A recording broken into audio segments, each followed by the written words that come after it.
begitu. Jadi bagaimanapun melimpah ruahnya harta di dunia, ketika tidak dinikmati dengan perasaan, maka tidak akan terjadi keindahan. Begini Bu ya, saya mau nanya ini akhirnya. Dari perasaan ini saya juga lagi belajar benar Bu ya. Saya mau cerita tempo dulu ketika saya dengan Pak Haji Edi dengan tamunya Buya.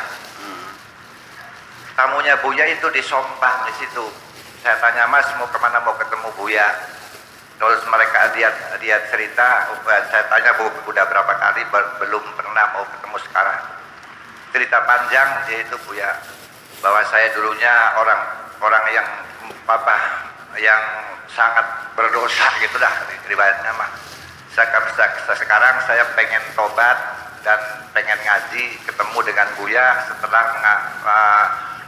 mendengarkan pengajian Buya di radio beberapa kali, maka saat itulah aku berhenti bermaksiat dan pekerjaan keburukan saya tinggal, dan sekarang saya bingung kambing gitu. Bingung kambing. Lah yang aneh begini Bu, yang saya pertanyakan. Ya udah kalau gitu Mas, tinggal motor saya juga katanya dari pinjam di tetangga gitu. Ya udah Mas kalau gitu mah minta saja sama Allah gitu. Allah kan maha kaya, kata saya begitu. Apa yang respon pada dia? Itu di Sompang Bu ya, ada berapa tangan saya. Dia menjawab, air matanya ke bawah Bu ya, nangis Bu ya. Saya ikut nangis waktu itu. Melihat orang yang hatinya, saya tuh bodoh lagi waktu itu. Iya, iya. Ini saya tuh 5-0, 5-0 dengan orang itu. Kok bisa terketuk? Belum baca istighfar sampai begitu. Ya. Pertanyaan saya begini Bu ya.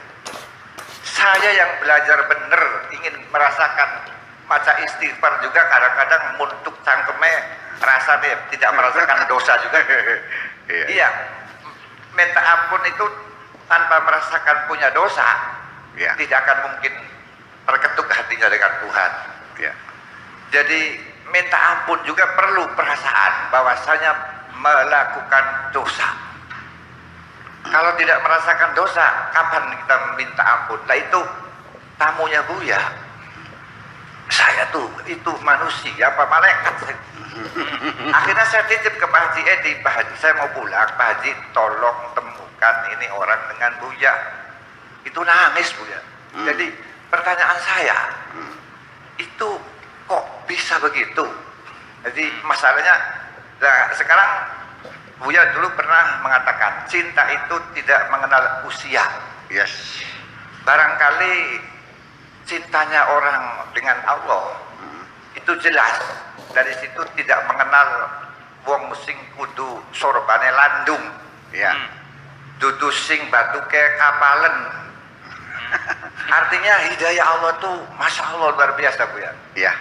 Jadi disitulah keanehannya. Jadi makanya yang saya pertanyakan, sangat pentingnya perasaan orang. Sangat pentingnya perasaan orang. Maka dari itu saya tersiratlah bahwa ini belajar benar itu harus harus melibatkan perasaan-perasaan yang sangat luar biasa. Apalagi sekarang Buya lagi mendidik orang, suruh mendekat kepada Allah Subhanahu wa taala dengan perasaan. Iya. Ya. Kurang lebihnya pertanyaan saya begitu Bu. Jadi ini orang tuh masya Allah. Jadi mudah-mudahan itu Pak Haji Edinya juga ada waktu dulu, Pak Hajinya ada dulu nemukan dengan Buya waktu itu. Orang Bledokan tuh lo bener umae sekulur di masjid. Arane ombo terus saja sebutnya barangkali menyinggung perasaan Bu ya. Ya. Masih ada, kalau saya sebut namanya orang masih ada. Jadi itulah barangkali mudah-mudahan kita semua dapat hidayah seperti hidayahnya orang yang kayak begitu. Amin ya rabbal alamin. Kurang lebihnya cukup sekian. Assalamualaikum warahmatullahi wabarakatuh. Waalaikumsalam. warahmatullahi wabarakatuh. Jadi saya ingin mengatakan begini. Anda tidak akan memahami keindahan Tuhan Innallaha jamilun yuhibbul jamal tadi. Ya, Allah itu indah dan Allah mencintai keindahan. Kapan Anda bisa merasakan indahnya Allah? Tidak mungkin kalau hatimu belum indah. Anda tidak akan merasakan betapa Allah Maha Pengampun kalau hatimu masih menyimpan dendam. Ya kan? Anda tidak akan merasakan sifat Rahman dan Rahimnya Allah kalau hatimu tidak punya kasih sayang. Ya, seperti itu.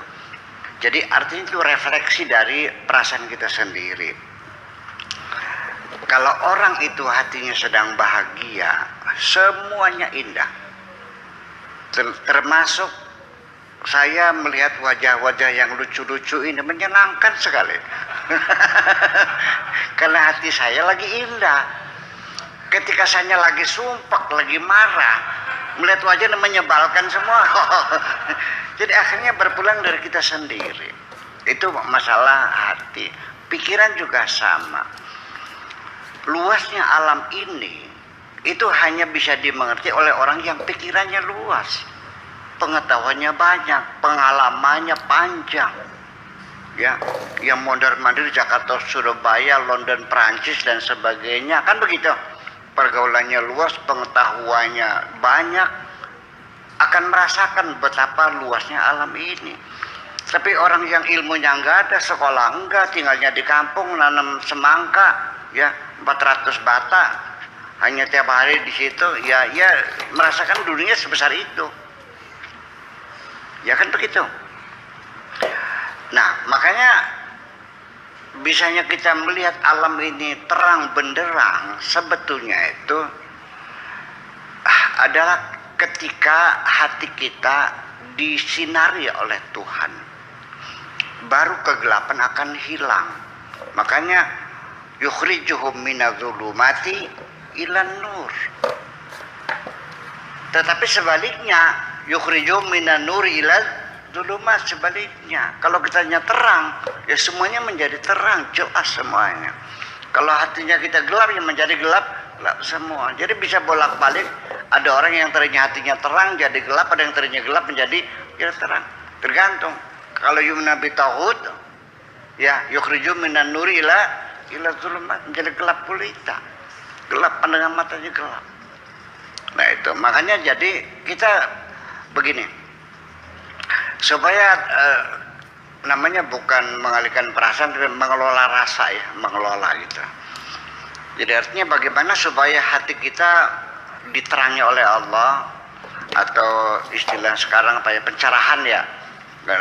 Bisa ada pencerahan di hati kita ini, ya salah satunya ya bagaimanapun ruangan ini tidak akan bisa terang kalau di dalam ruangan ini terlalu banyak gombal, terlalu banyak barang padat, ya buku, ya panci, ya piring, ya sendok, semuanya sendal bodol, padat ruangan ini. Dari bagaimana bisa terang, ya akan gelap gulita dong. Nah makanya salah satunya, cobalah yang gak penting-penting ini jangan disimpan di hati dong. Celana bodol, buang nggak? Sendal bodol, ya itu.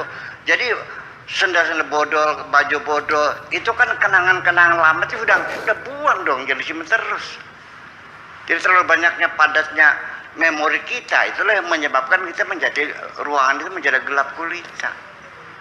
Itu saja seperti itu. Nah makanya jadi kita kembali lagi pada akhirnya mah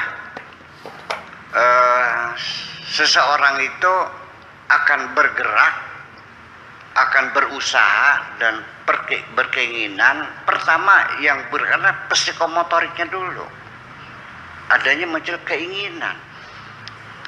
Nah keinginan sendiri muncul dari adanya hasrat, kebutuhan dan sebagainya. Perut Anda melilit gitu, lapar kan? Setelah terasa lapar, ingin makan nggak? Ketika makan, Anda akan melangkah ke dapur, membuka panci, ada nasinya enggak? Betul enggak? Waduh, lauknya enggak ada. Anda akan naik mobil pergi ke Arjonangun beli apa namanya? Ya si jamblang. Jadi semua itu digerakkan, namanya tangan kaki, semuanya digerakkan oleh yang ini. Jadi kadang-kadang kita sendiri juga tidak jelas keinginannya apa. Bisanya ada keinginan dalam dulu. Ini dari kebutuhan kita. Jadi tidak mungkin kita bergerak tanpa tujuan. Jadi ada dua ya, aja heran. Yang punya kepentingan, yang punya keinginan itu manusia. Kalau jamadat, nabatat, benda-benda, bebatuan, kayu, pohon, itu mereka tidak punya tujuan. Mereka tunduk semuanya pada undang-undang alam. Air itu ada hukum Archimedes, hukumnya begini, tekanannya begini, bedanya sekian. Itu akan tunduk pada aturan-aturan alam, namanya sunatullah. Tetapi manusia ini bukan makhluk sembarangan. Di situ ada ruh di dalamnya itu. Jadi semua penggeraknya itu ada motivasi dan keinginan-keinginan. Yang jadi masalah kadang-kadang kita ini, ya bagaimana dia meminta ampun kepada Allah sekalipun mulutnya bilang astagfirullah, yang dia nggak merasa berdosa kok. Jadi dia itu baca astagfirullahaladzim itu hanya wiridan, ya, hanya melakukan rutinitas. Di dalam hatinya tidak ada keinginan untuk diampuni oleh Allah. Oleh Allah didengarkan enggak? Yang Allah dengarkan yang betul-betul yang kau inginkan. Bagaimana Allah mendengarkan kamu yang ingin apa-apa aja? Ya, begini, apa saja yang namanya rutinitas itu sampai kita melakukannya di bawah sadar. Karena sholat tiap hari 5 kali, sering nggak jumlah rakaat lupa? Nah, kenapa? Rutinitas. Nah, begitu juga kita ketika dalam keadaan kita selama ini menganggap bahwa kita menjalani syariat Allah dengan baik, selama ini adalah rutinitas. Akhirnya Anda salah nggak sadar. Nah, itulah makanya kembali lagi pada akhirnya itu satu usaha kita, tetapi nanti finalnya itu pada akhirnya akan tergantung kepada Allah juga. Makanya Allah memberikan kita musibah, memberikan kita cobaan, ujian, itu sebetulnya kasih sayang Allah juga untuk mengingatkan kita. Kalau tidak, kita nggak ingat. Karena selama bertahun-tahun saya punya bokong, saya nikmati, saya dia pernah bersyukur kok. Begitu kena udun, nggak bisa duduk 2 minggu, duduknya seperti gini, sambil ceramah duduknya begini, bayangkan. Ya Allah nikmat banget. Bokong ini kan kayak bantal permanen, duduk di mana saja empuk semua kan. Bayangkan kalau nggak ada bokongnya gimana orang itu. Nah jadi itulah makanya kadang-kadang jadi begini. Makanya Allah itu punya sifat Ghafurur Rahim. Allah juga Syadidul Iqab. Allah juga Sari'ul Hisab. Nah makanya ketika kita ini sedang melakukan kejahatan, maka dimunculkan namanya Allah itu ancaman Allahnya. Ya kan begitu. Ketika kita menjalani ketaatan, munculkanlah kasih sayang Allah itu. Saya kira itu ada keseimbangan. Tetapi jangan pernah berkeinginan pengen tidak melakukan kesalahan, nggak mungkin. Jadi nanti yang penting bukan orang itu tidak bersalah, tapi yang penting orang punya sensitivitas yang tinggi. Ketika melakukan kesalahan, dia akan segera memperbaiki diri. Itu saja persoalannya. Jadi jangan dikira bahwa para waliullah itu tidak berdosa, sama. Hanya karena punya sensitivitas, sekecil apapun dia sadar. Jadi ketika mereka astagfirullahaladzim dari lubuk hati yang paling dalam. Kalau kamu mah astagfirullahaladzim bernyanyi kamu sambil nyanyi. Astagfirullahaladzim, astagfirullah. Itu. Jadi ya seperti itu kira-kira. Jadi artinya bahwa bagaimana Allah mendengarkan. Anda membaca sambil nyanyi Rabbana ya Rabbana zalamna anfusana. Di hati Anda ada rasa kesedihan nggak meminta ampunan Allah? Enggak kan? Anda sedang bernyanyi. Tetapi walau bagaimanapun, namanya Al-Quran, sekalipun kamu membacanya tidak serius, kan gitu, tetap al-muta'abbadu bitilawatihi. Tentu saja membacanya itu dianggap sebagai ibadah juga. Tapi Allah tidak akan mengampuni dosa kamu. Kamu gak minta apa kok. Salah aja. Iyalah, kira-kira itu kita bermain rasa, itu perlu dibina seluruhnya. Dan bagaimanapun juga mesti banyak latihan-latihan. Salah satu cara yang paling efektif untuk mengalihkan perhatian itu adalah berzikir kok.